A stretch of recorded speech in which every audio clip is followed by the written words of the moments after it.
ರಾಷ್ಟ್ರಪತಿ ಪ್ರಶಸ್ತಿ ಪುರಸ್ಕೃತರು ಹಾಗೂ ಖ್ಯಾತ ಕೃಷಿ ತಜ್ಞರಾದ ಶ್ರೀ ಗಿರೀಶ್ ಭದ್ರಗೊಂಡ ಅವರು ಚೊಕ್ಕದಾಗಿ ತಮ್ಮ ಅನಿಸಿಕೆಗಳನ್ನ ಹಂಚ್ಕೋಬೇಕಾಗಿ ವಿನಂತಿ. ಪೂಜ್ಯ ಶ್ರೀ ಸಿದ್ದೇಶ್ವರ ಸ್ವಾಮಿಗಳ ಮನದಲ್ಲಿ ನೆನೆದು ವೇದಿಕೆ ಮೇಲೆ ಎಲ್ಲ ಗಣ್ಯರಿಗೂ ನಮಸ್ಕರಿಸಿ, ಕೃಷಿಯಲ್ಲಿ ಕೂಡ ಸಾಕಷ್ಟು ಸಂಶೋಧನೆಗಳನ್ನು ಮಾಡಿದ್ದೀವಿ. ನಾವು ಸುಮಾರು 3-4 ವರ್ಷದಿಂದ ಈ ಸಂಸ್ಥೆ ಜೊತೆ ಒಡನಾಟ, ಏನೇ ಸಮಸ್ಯೆಗಳಿದ್ರು ಕೂಡ ನಾವು ಹಂಚ್ಕೊತಿದ್ದೇವೆ, ಶೇರ್ ಮಾಡ್ತಿದ್ದೇವೆ. ಇಲ್ಲಿ ಮೇನ್ ವಿಷಯ ಏನಂತಂದ್ರೆ, ಆಗ್ಲೇ ಬೇಡ ಇವರು ಸರ್ ಹೇಳಿದ್ರು, ಜಯರಾಮ್ ಸರ್, ಏನೇ ಒಂದು ಚಾಲೆಂಜ್ ಬಂದ್ರ ಆ ಚಾಲೆಂಜ್ ಫೇಸ್ ಮಾಡೋದು ಕಲಿಬೇಕು. ಏನೇ ಸಮಸ್ಯೆ ಬರ್ತದ್ರೆ ಆ ಸಮಸ್ಯೆಗೆ ಪರಿಹಾರ ಅಂತವು ಸಾಕಷ್ಟು ಎಕ್ಸಾಂಪಲ್ ನಮ್ಮ ಜೀವನದಲ್ಲಿ ನಡೆದು. ಅಂಥದ್ರಲ್ಲಿ ಒಂದು ಎಕ್ಸಾಂಪಲ್ ಹೇಳಿಕ್ಕೆ ಇಷ್ಟಪಡ್ತೀನಿ. 2018ರಲ್ಲಿ ಭಾರತ ಸಂಸ್ಕೃತಿ ಉತ್ಸವ ಅಂತ ಹೇಳಿ ಒಂದು ಕಾರ್ಯಕ್ರಮ ಆಯ್ತು. ಅದು ಬಿಜಾಪುರ ಜಿಲ್ಲೆಯಲ್ಲಿ. ನನ್ನ ಮನಸ್ಸಲ್ಲಿ ಏನಿತ್ತು ಅಂತಂದ್ರೆ, ಸಾಕಷ್ಟು ಸಮಸ್ಯೆಗಳು ಏನೇ ನೋಡಿದ್ದೆ ಅಂತಂದ್ರೆ, ವಯಸ್ಸಾದ ನಂತರ ಸಾಕಷ್ಟು ಜನ ರಿಟೈರ್ಮೆಂಟ್ ಲೈಫ್ ಬರೋಣ ಕೃಷಿ ಮಾಡ್ಲಿಕ್ಕೆ ಹೋಗ್ತಾರೆ ಎಷ್ಟೊಂದು ಜನ. ಯಾಕಂದ್ರೆ ರಿಟೈರ್ಮೆಂಟ್ ದುಡ್ಡು ಬಂದಿರ್ತೈತಿ, ಎಲ್ಲ ಅಗ್ರಿಕಲ್ಚರ್ ಮಾಡ್ಬೇಕು, ಇದು ಮಾಡ್ಬೇಕು ಅಂತ ಹೇಳಿ. ಅವಾಗ ಅವ್ರಿಗೆ ಆಸಕ್ತಿ ಭಾಳ ಇರ್ತೈತಿ, ಬಟ್ ದೇಹ ಸ್ಪಂದಿಸ್ಬೇಕಲ್ಲ.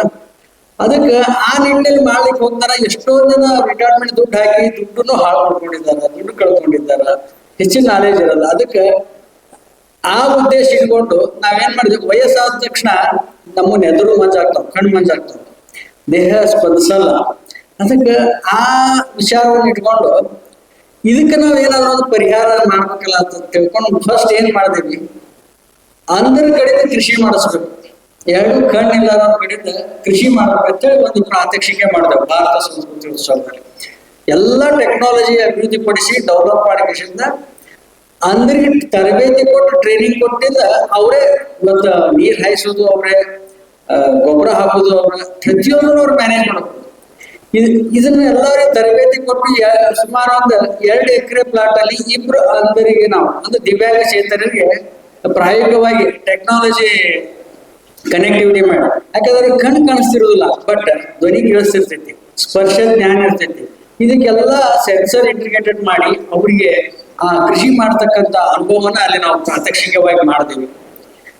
ಅದ್ ಮಾಡೋಣ ಅವರು ಭಾರಿ ಕಾನ್ಫಿಡೆಂಟ್ ಬಂತು. ಸಾಕಷ್ಟು ಜನ ಕರ್ನಾಟಕದ ಮೂಲೆಯಿಂದೆಲ್ಲ ದಿವ್ಯಾಂಗ ಚೇತನ ಬಂದು ಅದ್ರ ಬಗ್ಗೆ ಒಳ್ಳೆ ಅಭಿಪ್ರಾಯ, ಅದ್ರದ್ದು ಹೆಂಗ ಏನು ಅಂತ ಎಲ್ಲಾ ವಿಷಯನೆಲ್ಲ ತಿಳ್ಕೊಂಡು ಎಷ್ಟೊಂದ್ ಜನ ದಿವ್ಯಾಂಗ ಚೇತನ ಅಂತ 100 ಎಕರೆ ಜಮೀನ್ ಐತಿ, ಬಟ್ ಅವ್ರಿಗೆ ಮಾಡ್ಲಿಕ್ಕೆ ಆಗ್ತಾ ಇಲ್ಲ.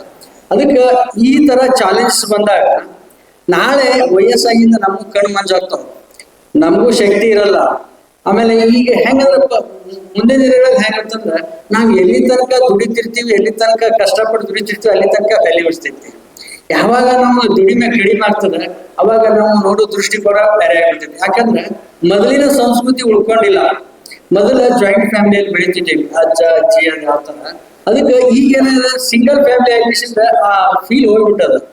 ಅದಕ್ಕೆ ಆ ನಿಟ್ಟಿನಲ್ಲಿ ನಾಳೆ ನಮಗೂ ವಯಸ್ಸಾಗಿ ಎದುರು ಮಂಜ ಆದ್ರೂ ಅಂದ್ರಿಸಬೇಕೆ ಅಂದ್ರೆ ಕೃಷಿ ಹ್ಯಾಂಗ್ ಮಾಡಲ್ಲ, ಆ ರೀತಿ ಆದ್ರೂ ಕೃಷಿ ಮಾಡ್ಬೋದಲ್ಲ ಅಂತ ತಿಳ್ಕೊಂಡು ಬ್ಲೈಂಡ್ ಫಾರ್ಮಿಂಗ್ ಟೆಕ್ನಾಲಜಿ ಅಂತ ಹೇಳಿ 2018ರಲ್ಲಿ ಡೆವಲಪ್ ಮಾಡ್ತೀವಿ.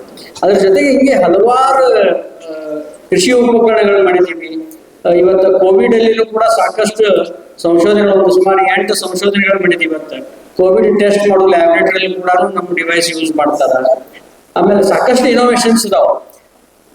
ವಿದ್ಯಾರ್ಥಿಗಳಲ್ಲಿ ಇನ್ನೊಂದು ಏನ್ ಹೇಳ್ಬೇಕಂತಂದ್ರ, ರಿಸ್ಕ್ ತೊಗೊಳ್ಳಾರ್ದೆ ಯಾವ್ದು ಕೆಲಸ ಆಗುದಿಲ್ಲ. ಯಾಕಂದ್ರ ಯಾವಾಗ ರಿಸ್ಕ್ ಯಾಕೆ ಮತ್ತೆ ತಲೆ ಕೆಡಿಸ್ಕೊಳ್ಳೋದು ಬೇಡ ಅಂತ ಅನ್ನೋದಿಲ್ಲ. ಇವತ್ತು ನಮ್ಮ ಊರಲ್ಲಿ ಏನ್ರಿ ಒಂದು ಇಂಪಾರ್ಟೆಂಟ್ ಜಪಾನ್ ಏನಾದ್ರು ಒಂದು ರೇಡಿಯೋ ಬಂದಿತ್ತು, ಅದು ಸರಿಯಾಗಿ ವರ್ಕ್ ಆಗ್ಲಿ ಅಂತಂದ್ರ ಫಸ್ಟ್ ನನ್ನ ಮೇಲೆ ಕಳಿಸ್ತಿದ್ರು. ಎಲ್ಲಾ ಕಡೆ ತಿರುಗಾಡಿ ಬಂದ್ ಆಗ್ಲಿಲ್ಲ ಅಂತಂದ್ರ ಕಡೆಗೆ ಇಲ್ಲಿ ಹೋಗುವ ಆಗ್ತದ. ಅಂದ್ರ ರಿಸ್ಕ್ ತಗೋಬೇಕು ಯಾವ್ದೇ ಒಂದು ಇದ್ರ.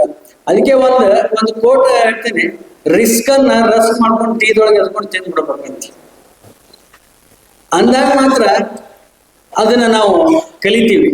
ಅದಕ್ಕೆ ಆ ನಿಟ್ಟಿನಲ್ಲಿ ಈಗ ನಾವು ಜೀವನದೊಳಗೆ ಏನು ಸಮಸ್ಯೆ ಚಾಲೆಂಜ್ ಬರ್ತಾವಲ್ಲ ಅವಕ್ಕೆ ನಾವು ಫೈನ್ ಟ್ಯೂನ್ ಮಾಡ್ಕೋತಾ ಪರಿಹಾರ ನಾವ ಕಂಡ್ಕೋಬಹುದು. ಈಗ ಎಷ್ಟೊಂದು ಸಮಸ್ಯೆಗಳಲ್ಲಿ ನಮ್ಮ ಮನೆಯಲ್ಲಿ ಏನೋ ಸಮಸ್ಯೆ ಇದ್ದಾಗ ಅದು ಪರಿಹಾರ ನಾವೇ ಮಾಡ್ಕೊಂಡಿರ್ತೀವಿ, ಬಟ್ ನಮ್ಗೆ ಗುರ್ತಿರೋದಿಲ್ಲ ಅದು ಇನೋವೇಟಿವ್ ವಿಶೇಷತೆ ಅಂತ ಹೇಳಿ. ಅದಕ್ಕೆ ಆ ನಿಟ್ಟಿನಲ್ಲಿ ಸಾಕಷ್ಟು ಇನೋವೇಷನ್ಸ್ ಗಳನ್ನ ವಿದ್ಯಾರ್ಥಿಗಳನ್ನು ಕೂಡ ಮಾಡಬಹುದು.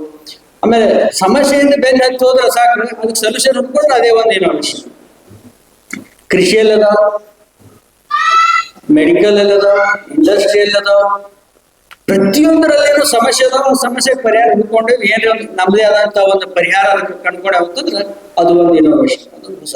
ಅದಕ್ಕೆ ಆ ನಿಟ್ಟಿನಲ್ಲಿ ನಮ್ಮ ಜೀವನ ನಡ್ಕೋತ ಮತ್ತು ಇಲ್ಲಿವರೆಗೆ ಒಂದು 263 ಸಂಶೋಧನೆಗಳು ಮಾಡಿದ್ದೀವಿ. ಅದ್ರಾಗ ಒಂದು 6-7 ಪೇಟೆಂಟ್ಸ್ ಕೂಡ ಇದಾವೆ. ಒಂದೇ ಫೀಲ್ಡ್ ಅಂತಿಲ್ಲ, ನಾವು ಚೇಂಜ್ ಆಫ್ ವರ್ಕ್ ಮಾಡ್ತಿರ್ತೀವಿ. ಇವತ್ತು ಏನಾದ್ರೂ ಕೃಷಿ ವರ್ಕ್ ಬೇಜಾರಾತ ಒಂದ್ ಸ್ವಲ್ಪ ಟೆಕ್ನಾಲಜಿ ಕಡೆ ವರ್ಕ್ ಮಾಡೋದು, ಆ ಟೆಕ್ನಾಲಜಿನೂ ಕೂಡ ಕೃಷಿಗೆ ಪೂರಕವಾಗಿರ್ಬೇಕು ಅಂತಂತ ಹೇಳಿ ಇಷ್ಟೆಲ್ಲ ಇನೋವೇಷನ್ಸ್ ಎಲ್ಲ ಮಾಡ್ತಾ ಆ ಇನೋವೇಷನ್ ಅನ್ನ ಒಳಗೊಂಡು ಈ ವಿಡಿಯೋ ಸಂಸ್ಥೆಯವರು ಕೂಡ ನಿಮ್ಮ ಜೀವನ ಚರಿತ್ರದ ಒಂದು ಪುಸ್ತಕವನ್ನು ಕೂಡ ಬಿಡುಗಡೆ ಮಾಡಿದ್ರು. ಅದರಲ್ಲಿ ಸಾಕಷ್ಟು ವಿಸ್ತಾರವಾಗಿ ಐತಿ. ಮತ್ತು ಇಂಥವೆಲ್ಲ ಜೀವನದಾಗ ಅಳವಡಿಸುವುದರಿಂದ ಒಂದು ಹೊಸದ್ ಕಲಿತೀವಿ, ಹೊಸದ್ ಮಾದರಿ ಆಗ್ಲಿಕ್ಕೆ ಸಹಾಯ ಆಗ್ತದೆ ಅಂತ ಹೇಳಿ ಇಷ್ಟೊಂದು ತನಕ ಈ ವಿಡಿಯೋ ಸಂಸ್ಥೆ ಈ ಕಾರ್ಯಕ್ರಮಕ್ಕೆ ನಮ್ಮನ್ನು ಆಹ್ವಾನಿಸಿ ಸನ್ಮಾನಿಸಿದ್ರು ಕೂಡ ಅವರಿಗೆಲ್ಲ ತುಂಬ ಹೃದಯದ ಧನ್ಯವಾದವನ್ನು ಅರ್ಪಿಸಿ ಮಾತಾಡಲಿಕ್ಕೆ ಅವಕಾಶ ಮಾಡಿಕೊಟ್ಟಂತ ನಮ್ಮೆಲ್ಲರಿಗೂ ನಮಸ್ಕರಿಸಿ ನಾನು 2 ಮಾತುಗಳನ್ನು ಮುಗಿಸ್ತೇನೆ. ಧನ್ಯವಾದ. ಭಾರತೀಯ ಸೇನೆಯ ನಿವೃತ್ತ ಯೋಧರಾದ ಶ್ರೀ TR ಜಯರಾಮ್ ಅವರು ಒಂದೆರಡು ಮಾತುಗಳಲ್ಲಿ ತಮ್ಮ ಅನಿಸಿಕೆಗಳನ್ನ ಹಂಚ್ಕೋಬೇಕಾಗಿ ಕೇಳ್ಕೊಳ್ತಾರೆ. ನಾನು ಹೇಳುದಿಲ್ಲ, ನನ್ನ ತಮ್ಮವರು ಶಿವರಾಮ್ ಎಲ್ಲ ಮತ್ತೆ ಹೇಳ್ಬಿಟ್ಟಿದ್ದಾರೆ, ನಂದೇನು ಹೇಳುವುದೇ ಅವಶ್ಯಕತೆ ಇಲ್ಲ. ಇವಾಗ ನಾನು ಸರ್ವಿಸ್ ಸೇರಿದ್ದು ಎಲ್ಲ ನಮ್ಮ ತಮ್ಮದ ಎಲ್ಲ ಹೇಳಿದ್ದಾರೆ ಕುರಿತ ವಿಷಯ. ಫಸ್ಟ್ ನಾನು ಸೇರಿದ್ದು ಅಮ್ಮನಗರ ಮಹಾರಾಷ್ಟ್ರದಲ್ಲಿ ಟ್ರೈನಿಂಗ್ ಮಾಡಿದೆ 1 ವರ್ಷ.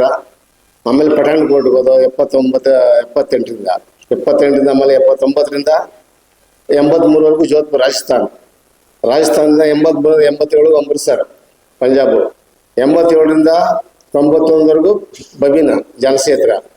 ಅಲ್ಲಿಂದ ನಾವು 90ರಲ್ಲಿ ರಿಟೈರ್ಡ್ ಆದೆ. 19 ವರ್ಷ ಸರ್ವಿಸ್ ಮುಗಿಸ್ಕೊಂಡು ರಿಟೈರ್ಡ್ ಆದ್ಮೇಲೆ ಆಯ್ತು, ಮುಗಿಸ್ತೀನಿ ಮತ್ತೆ.